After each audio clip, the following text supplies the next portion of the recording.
Tiers livre, atelier d'écriture, un cycle qui s'appelle Technique au pluriel. C'est comme son nom l'indique. C'est-à-dire, vous savez qu'on a toujours travaillé par cycle. Alors, il y a des cycles qui permettent, je pense, j'espère, le travail individuel. Un tout premier, casser la distance entre soi et la page blanche. Je ne me suis jamais trop intéressé à ces questions de page blanche. Plutôt de dire comment te servir des territoires là de la littérature pour faire en sorte que, hop là, ça y est, si tu prends ce petit timbre-poste, évidemment, en toi, il y a déjà quelque chose. Cette phrase de Maurice Blanchot. Pour écrire, il faut déjà écrire. Et on va aller chercher, donc ça s'appelle En route pour le monde de l'écriture. Bon, il fallait bien mettre un titre, mais au moins, si c'est du déjà là, qu'on va secouer comme un prunier pour faire tomber, la métaphore est peut-être pas très jolie, au moins on a cette matière, et cette matière c'est elle qui va appeler des prolongements, des arborescences, appeler à être creusée là, à l'intérieur, surgir. C'est pas écrire une suite, pas du tout.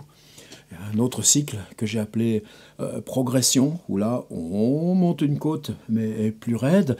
Il y a aussi des choses narratives, un cycle qui s'appelait outils du roman. Et si vous prenez outils du roman, il n'y a aucun problème, on peut le faire tout seul. Il y a les vidéos, il y a les textes d'appui là, dans l'espace abonné. Vous pouvez publier vos contributions évidemment sur la plateforme collective, et à partir d'outils du roman, on peut aller, il y a un site qui s'appelle Prendre, travailler avec les autres disciplines, le cinéma par exemple, ou la danse, pourquoi pas, et un autre qui s'appelle Pousser la langue, travailler plus la syntaxe. Oui, ça pour moi, je pense qu'en 4 ans, 5 ans, là, on a commencé à faire un grand puzzle. Et dans ce puzzle, parce qu'on m'a dit, ouais, dis donc, c'est raide tes trucs techniques.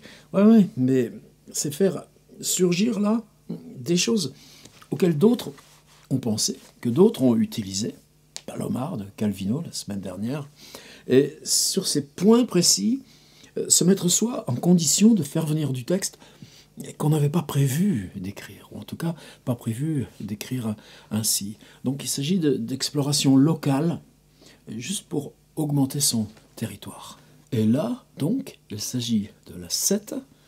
Je voulais vous proposer un exercice que je rumine aussi depuis ce cycle qu'on a fait sur le récit de voyage, sur l'imaginaire. L'imaginaire pour faire revenir et développer ce qu'on a traversé, sans en faire forcément écriture.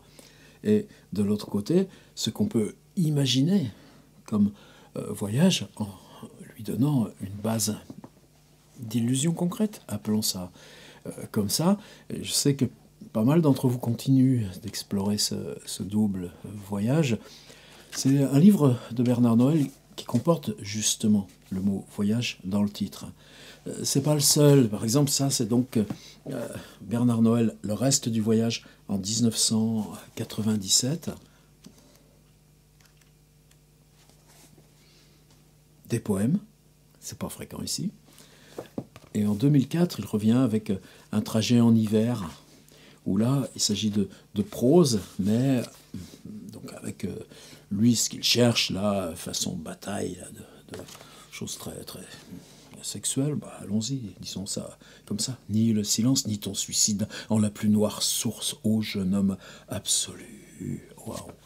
C'est du Bernard Noël, mais ce mot trajet en hiver, oui, c'est des choses que je voulais explorer dans le double voyage.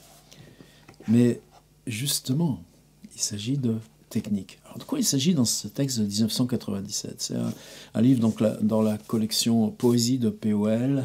Il n'y a pas la couverture n'est pas gaufrée et c'est un format un tout petit peu plus carré que les parties romanesques. C'est comme ça, POL. Ils fêtent juste leurs 40 ans d'écriture. Livre composite, parce qu'il y en a 2 à l'intérieur. C'est-à-dire, je pense qu'il y a des questions aussi d'économie commerciale. C'était pareil pour Jacques Dupin. Un texte qui est formidable, mais c'est subjectif et c'est pas celui dont on va se servir. Bernard Noël va faire un séjour dans le monastère du mont Athos, au nord-est de la Grèce. dans quelque chose d'extrêmement concret, mais la porte s'ouvre sur une cloison grise où s'alignent des semis de taches bleues au sol, un grand poussier de plâtre et des bouts de briques roses et blancs à la fenêtre. 3 branches de figuier ont cassé les vitres. Donc on est à la fois dans quelque chose d'une poétique, à la fois dans une sorte de narration, une sorte d'instantané avec présence du lieu. Mais dans cette présence, ce à quoi on fait appel, c'est à l'instance de méditation. C'est-à-dire c'est votre propre instance de temps, de ralentissement, d'isolement, de silence, de méditation qui vous permet d'appréhender ainsi le lieu. Et réciproquement. Alors, Passant de la Tosse, pour moi, c'est un des plus grands textes de Bernard. Et puis c'est suivi de ça, le reste du voyage. Alors c'est évidemment un poème, évidemment totalement éclaté. Juin 95, juin 97. C'est un genre de protocole qui s'étale sur 2 ans. 2 ans où, selon vos déplacements, et Bernard Noël en faisait énormément, en particulier tout simplement pour la vie d'auteur. Combien de fois je l'ai croisé à Montparnasse, j'ai encore la sensation de lui mettre le bras sur les épaules à Montbernard. Regarde l'Aubrac, même l'âge que j'ai maintenant, 70, là, oh, c'était baraqué, musculeux. Et donc, pour des lectures, pour des invitations, bibliothèque, musée, ou pour les déplacements qu'il faisait souvent pour se rendre chez ses amis peintres, par exemple, ce texte qu'il a fait dans un autre livre sur s'asseoir pendant une journée, silencieusement, par terre, dans un coin, dans l'atelier de Romano Palca. Ça aussi, c'est Bernard Noël. Et là, sur une 50aine de pages, c'est comme si on avait un mouvement en spirale. C'est-à-dire qu'on a des noms de villes, et ces noms de villes, ils peuvent être les nôtres au plus quotidien. Poitiers, Marseille, La Ferté-Macé, Nantes, Angers, Issoudun, on va en reparler, Saint-Étienne, et puis, à mesure, on s'écarte en Europa. Florence, Portelluccio, Annecy, Lisbonne, Aubrac. Ça commence direct, je crois, avec Struga, ensuite Pompéi, je crois, vient, Naples, Pompéi. Et puis à mesure, on va encore plus loin dans la spirale, mais toujours avec cette même saisie, vous comprenez? C'est-à-dire, on fait cet exercice sur ce qui nous est familier. Nantes, Poitiers, Saint-Étienne, et ce même exercice, c'est-à-dire la ville saisie en poème, eh bien, on l'étend là, à Jérusalem, des villes là que je ne connais même pas. Teotihuacan, je suppose qu'on est au Mexique.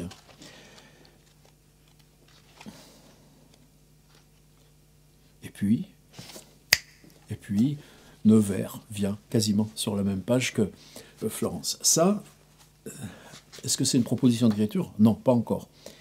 Par contre, ce que je voulais vous proposer, et c'est comme ça que j'ai construit le petit PDF d'extrait, pas possible de faire ce travail pareil sans prendre temps préalable de voir.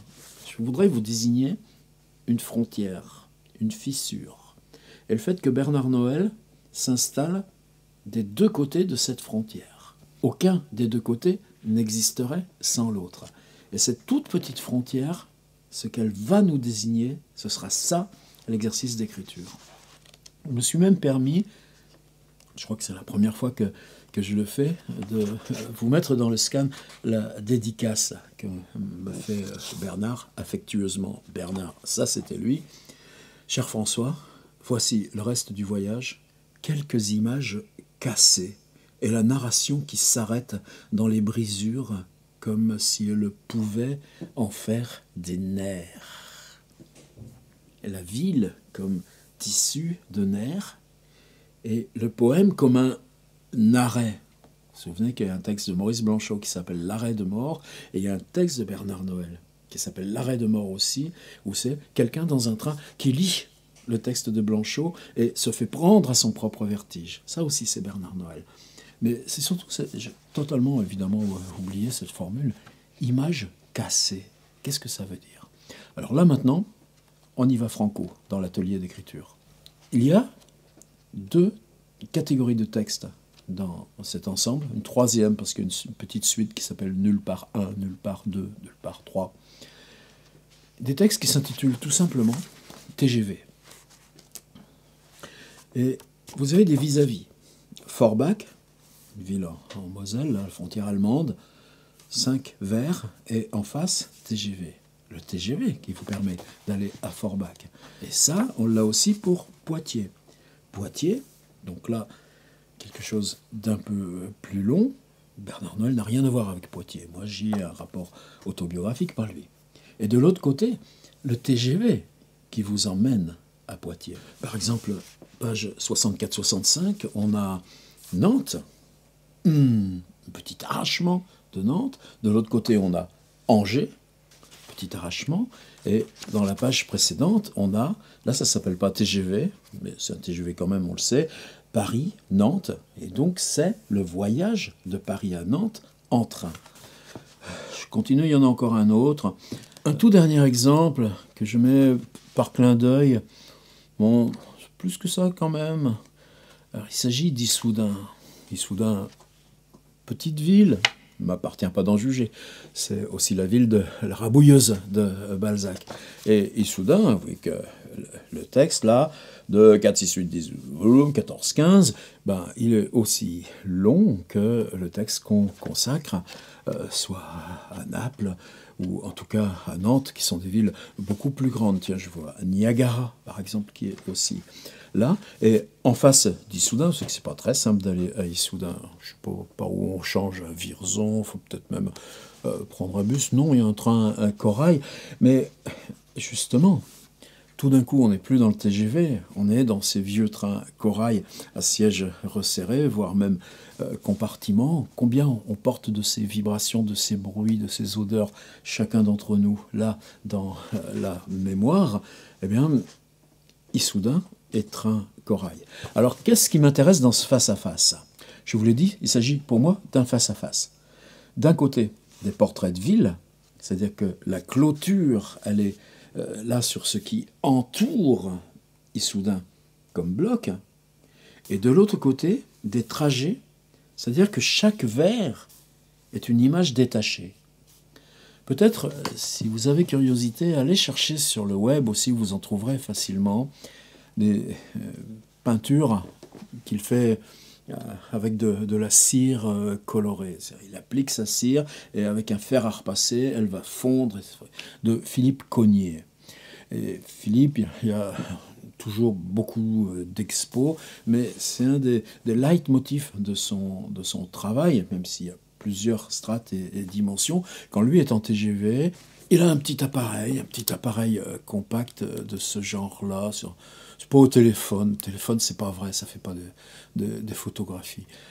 Il a cet appareil et quand il remarque dans le TGV des paysages, mais c'est quoi qui attire l'attention? 3 arbres, comme dans le texte fameux de À la recherche du temps perdu, une maison isolée, une configuration de pylônes, eh bien, met l'appareil contre la vitre pour éliminer le reflet et prend l'image. Et ensuite, dans son atelier, il en fait des peintures qui peuvent être, moi il y a des petits formats, il y a des grands formats, mais en tout cas, c'est ce travail de recréation d'instants glissés depuis le TGV. Et c'est là où la notion d'image cassée de Bernard Noël peut nous intéresser. C'est-à-dire que dans ce genre de poème, chaque vers est une image séparée de la précédente, séparée de la suivante. C'est-à-dire que le fonctionnement qui va naître par l'opposition texte-ville et texte-train, c'est que là, le poème est bloc, c'est que là, on a évidemment un bloc aussi, mais un bloc qui est fait d'instantanés séparés les uns des autres. Et ça, vraiment, je voudrais qu'on s'en appuie pour notre proposition. Disait Paris-Nantes. Rangs de buissons, tertres et brouillard rideau, instantané. tiré tout le long du trajet vers Le Mans. Narration, didascalie presque. L'actualité nous étouffe, respirons. Là, tout d'un coup, on a glissé de l'extérieur vers subjectivité intérieure. L'actualité nous étouffe, respirons. C'est une affiche dans Le Petit Soleil. Bon, quart de seconde.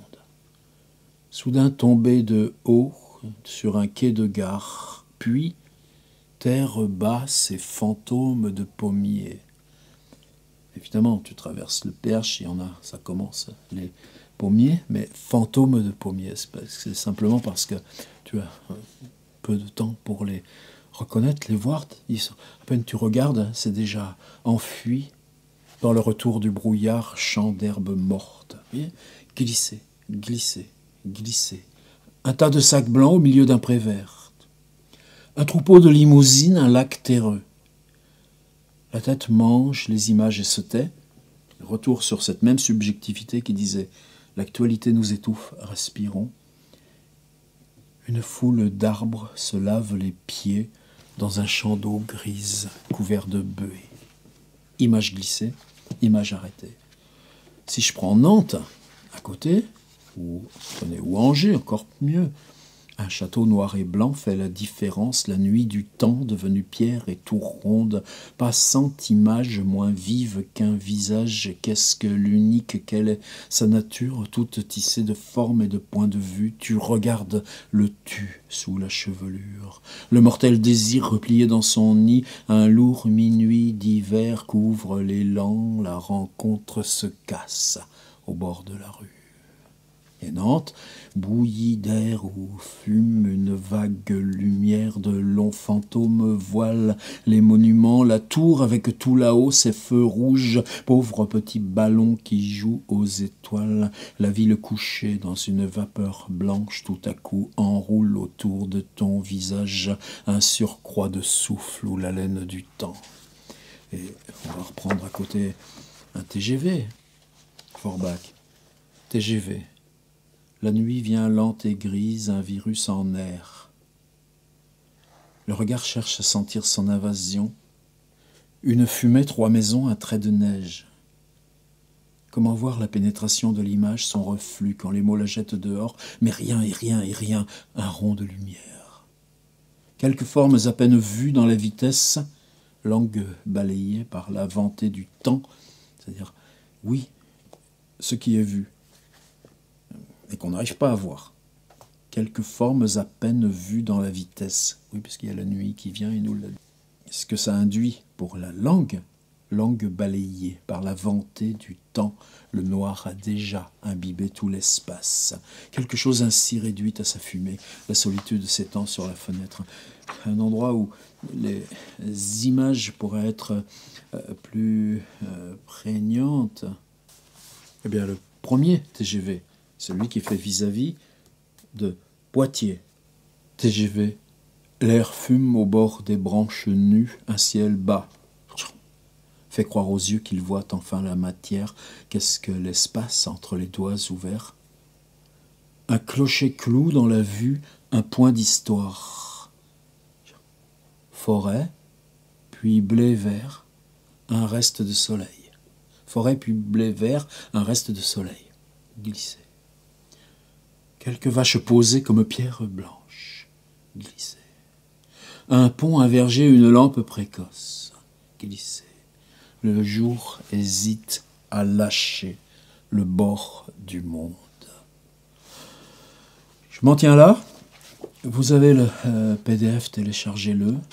Bernard Noël, le reste du voyage chez POL en 97, sur 2 ans de notation de ville et de trajet. Ce que je vous propose, moi, c'est d'être d'un côté de cette fissure. On est dans le trajet. Il suffit de se le remémorer, ou faites-le sur un trajet là que vous avez à faire là dans les jours immédiatement à venir.